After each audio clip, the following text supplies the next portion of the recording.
Selamat datang di UPTD Puskesmas Tiku, Dinas Kesehatan Kabupaten Agam.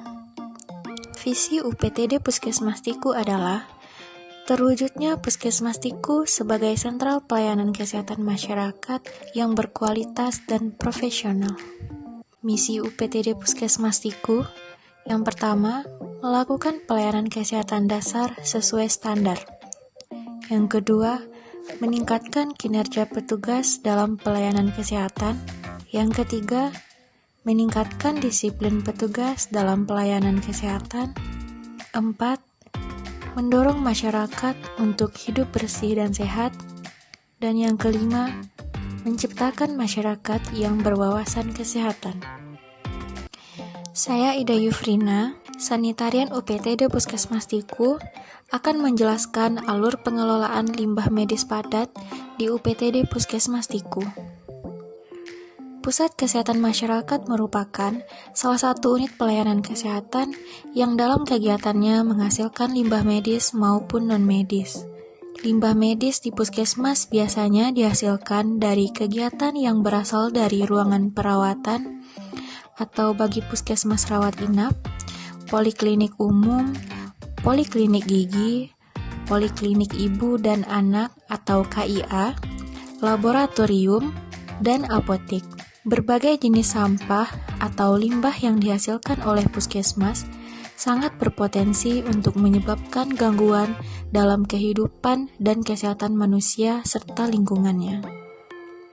Dampak negatif yang dapat terjadi bila sampah atau limbah medis puskesmas jika tidak ditangani secara baik dan benar, yaitu dapat mengakibatkan berbagai macam gangguan antara lain seperti infeksi silang atau nosokomial yang dapat terjadi pada pengguna layanan puskesmas seperti pasien, pengunjung, dan karyawan.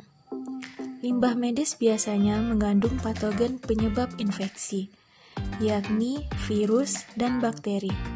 Limbah medis seringkali menyebabkan infeksi saluran pernafasan seperti tuberkulosis, Streptococcus pneumoniae, dan virus seperti campak yang bisa terjadi akibat pengelolaan limbah yang keliru.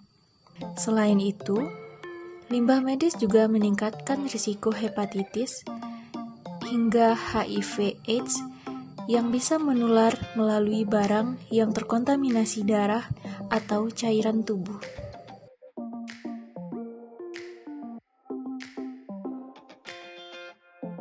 Lalu, bagaimana alur pengelolaan limbah medis di UPTD Puskesmas Tiku? Proses pemilahan.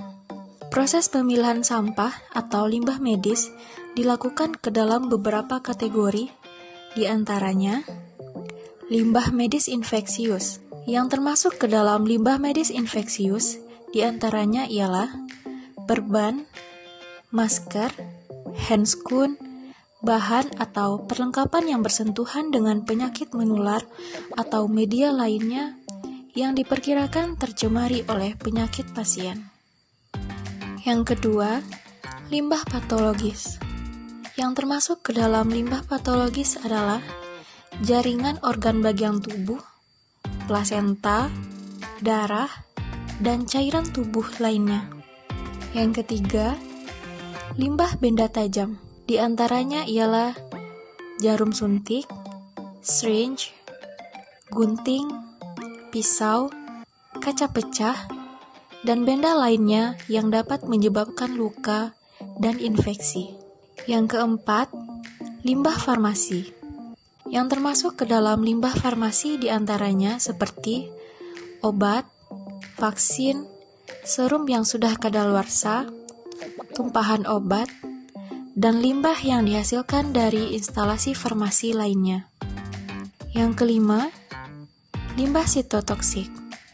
Limbah sitotoksik merupakan buangan atau sisa produk dari barang-barang beracun yang sifatnya sangat berbahaya, karena bisa memicu kanker hingga menyebabkan mutasi gen. Di antaranya seperti obat yang digunakan untuk kemoterapi. Yang keenam, limbah radioaktif. Limbah radioaktif merupakan limbah yang mengandung atau terkontaminasi radionuklida pada konsentrasi atau aktivitas yang melebihi batas yang diizinkan dan ditetapkan oleh Badan Pengawas Tenaga Nuklir. Yang kedua ialah proses pewadahan. Setelah melakukan pemilahan, hal yang harus diperhatikan yaitu proses pewadahan dengan beberapa kategori di antaranya. Yang pertama, limbah infeksius, limbah patologis, dan limbah benda tajam menggunakan wadah kontainer atau plastik berwarna kuning. Yang kedua, limbah farmasi menggunakan wadah kontainer atau plastik berwarna coklat.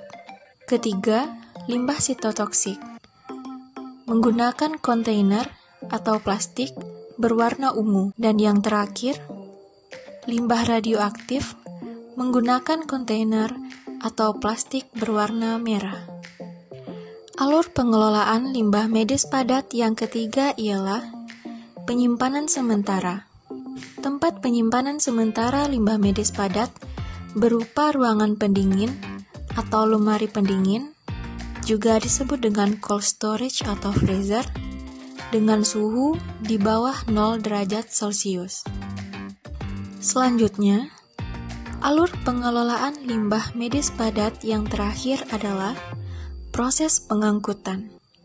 Proses pengangkutan sampah atau limbah medis padat dimulai dengan pengosongan bak sampah di setiap unit dan diangkut menuju tempat pengumpulan atau depo yang sudah ditetapkan dan sesuai jadwal pengangkutan.